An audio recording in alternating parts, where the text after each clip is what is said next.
Hello everyone, welcome to Event Digital class.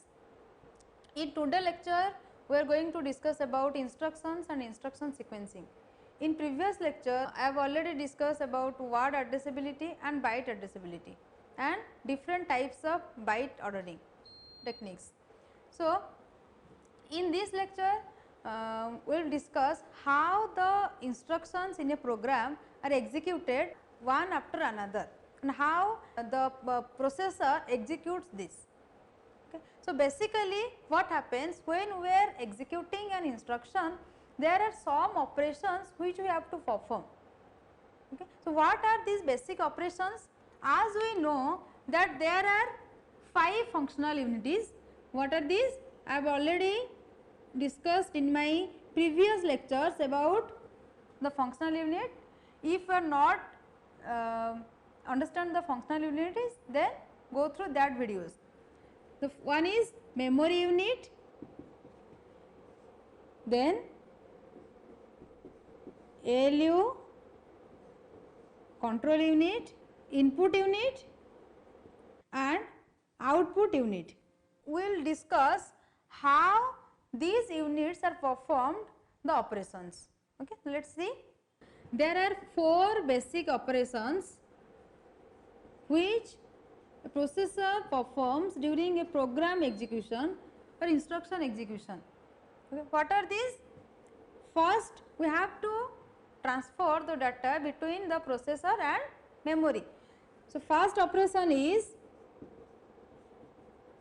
data transfer between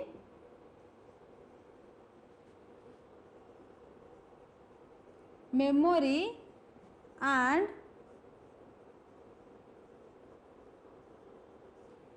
processor registers. Okay. Why processor registers? Because processor itself cannot store any type of data. It needs some storage device to store the operand or the instructions which it fetched from the memory. So, what are the registers basically? The processor content. Okay. I have already discussed, that is MR, MDR, IR, PC and some general purpose registers. Okay. Memory address register, memory data register, instruction register, program counter and general purpose registers. So, these registers are basically used to transfer the data between memory and processor. What is the next operation? Next operation is, it is done by the control unit. So, what it will do?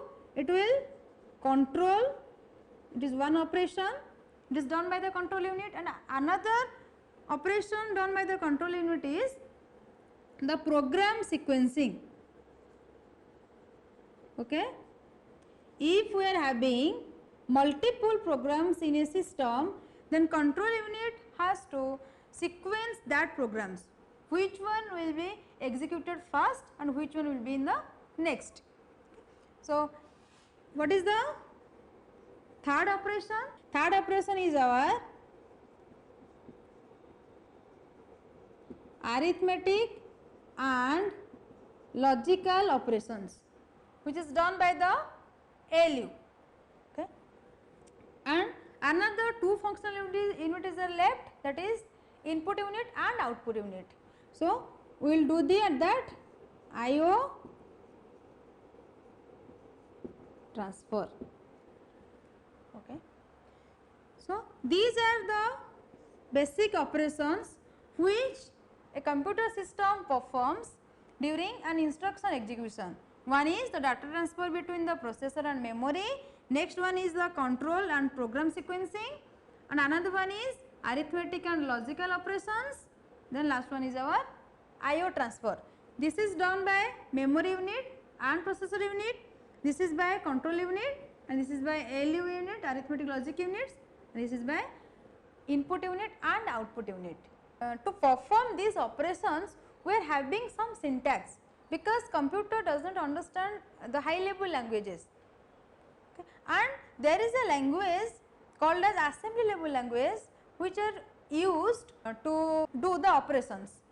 Okay. So, basically assembly level languages are called as middle level language, because high level languages are written in the English basically, and the source code is our low level languages are written in the binary values, that is in the form of zeros and ones, and assembly level language is our middle level language, okay, which is done by the assembler.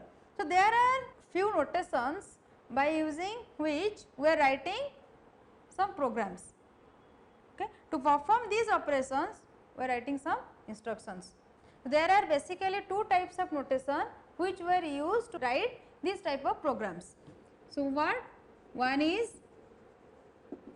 register transfer notation,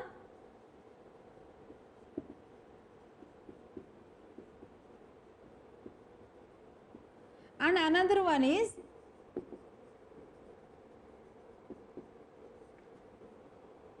assembly language notation.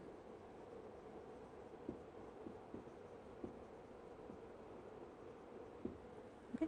So, we are going to discuss about both of these notations. So, let us see first a register transfer notation.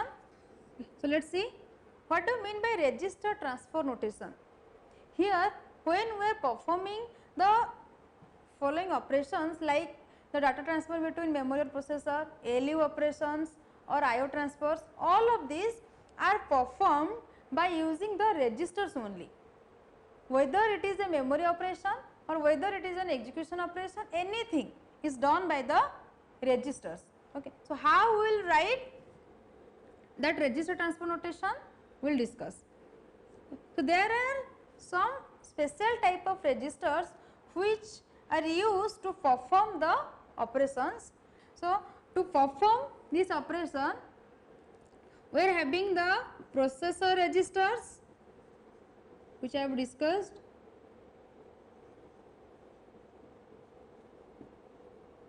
and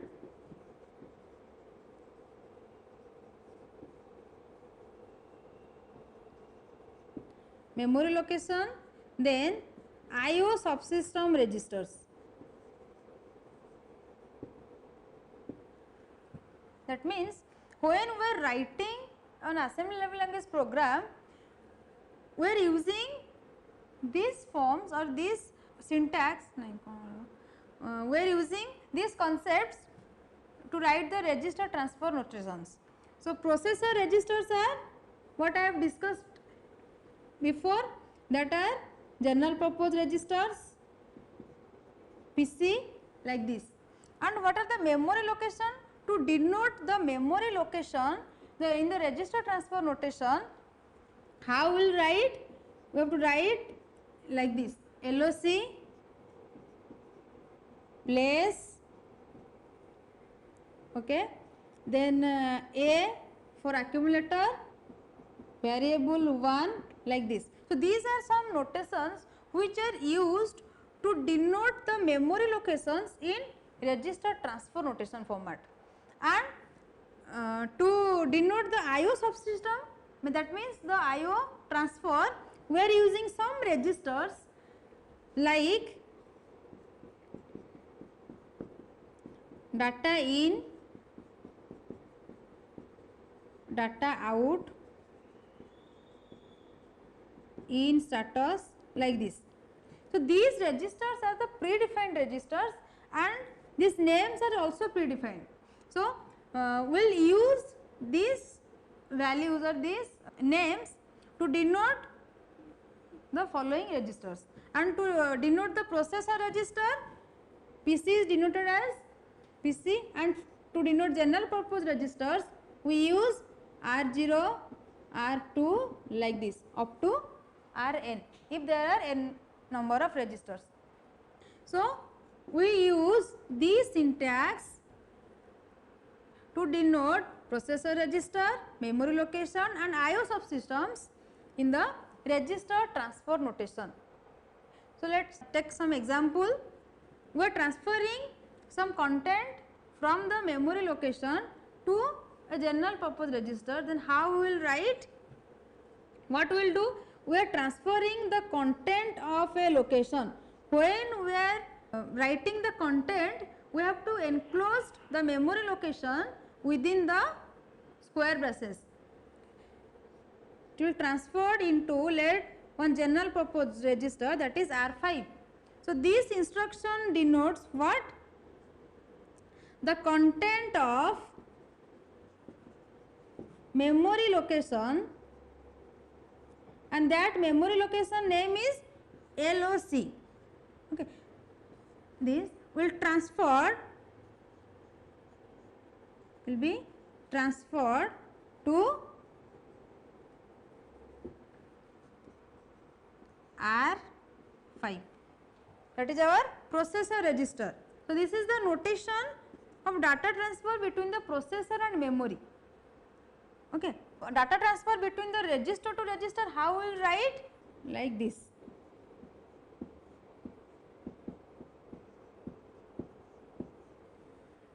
Okay. That instruction indicates the content of R4 and R3. These both are general purpose registers are added and stored in R5. This is the formats of writing a program for instruction sequencing and instruction execution by using register transfer notation. And when I am writing this, you have to remember one thing. In a format of writing register transfer notation, the leftmost side, that is, it denotes what? It denotes the memory location or address, or you can say the destination where the result will be placed. Okay.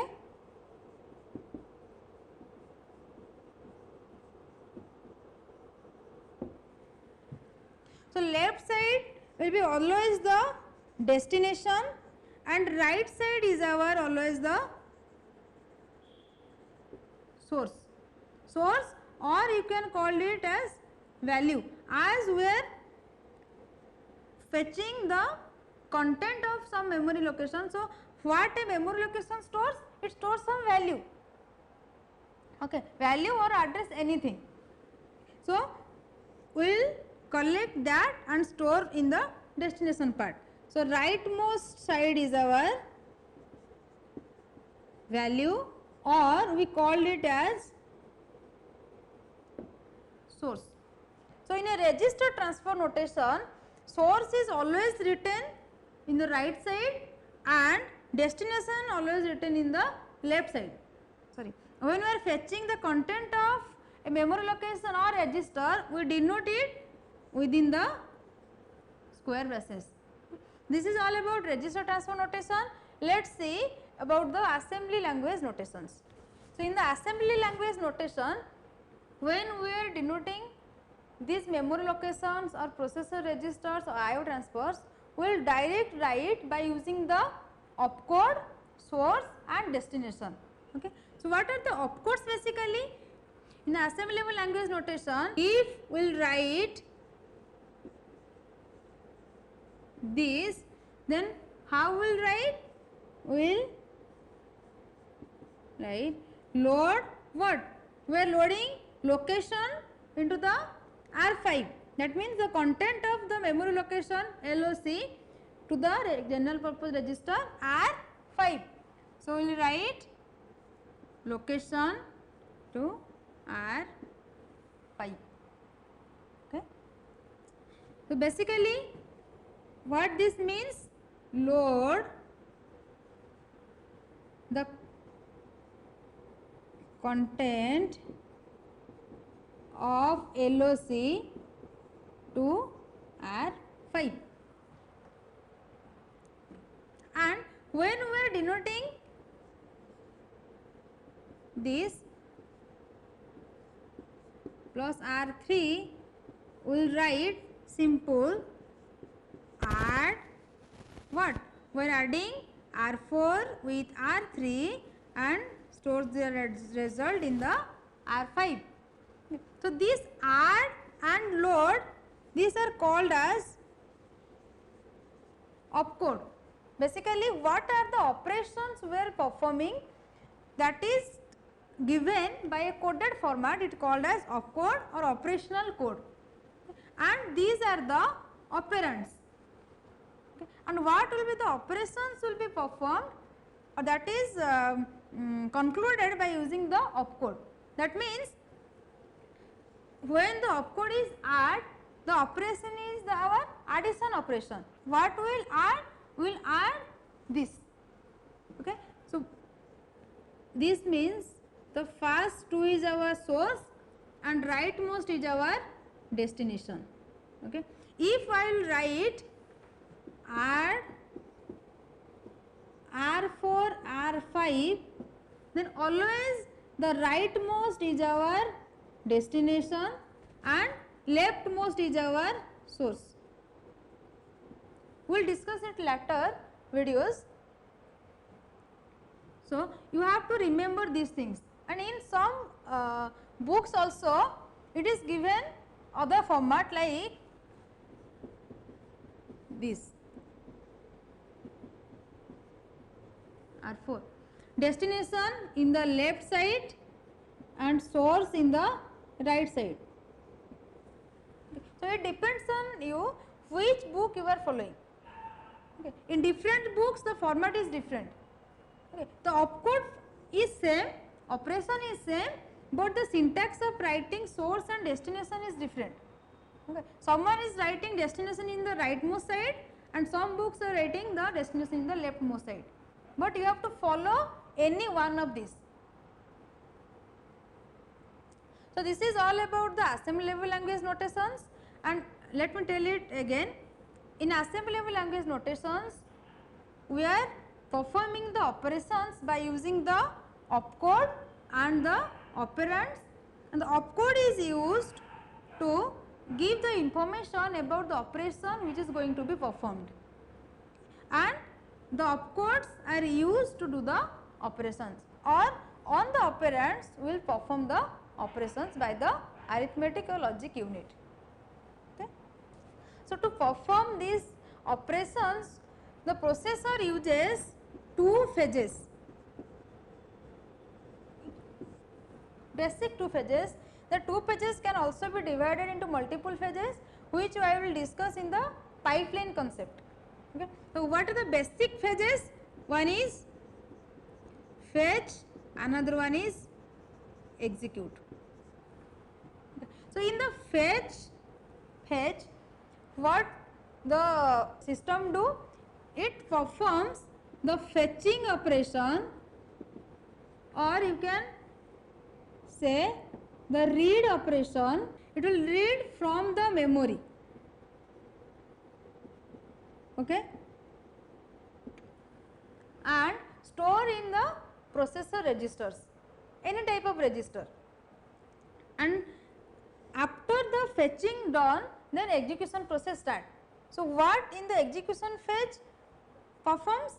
In the execution fetch we are performing many more operations, like when we are executing an instruction, first we have to examine the instruction.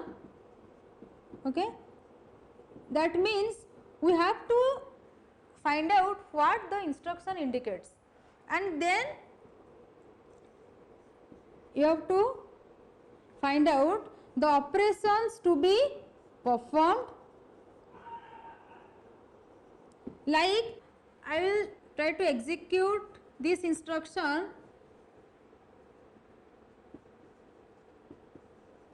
We are adding R5 with R6 and store in R7, then the operation to be performed is our addition operation. In the fetch phase we are not given this information. So, in the execution phase we have to find out all these informations. So, operations to be performed and operands needed. What are the operands needed? Either the operands are in the processor register or in the memory location, okay, or in the IO subsystem. Okay. You have to find out where the operand is stored. It is written in the instruction. Okay. Then in the execution phase, we have to perform the operation, the arithmetic and logic operations, and next is you have to store the result.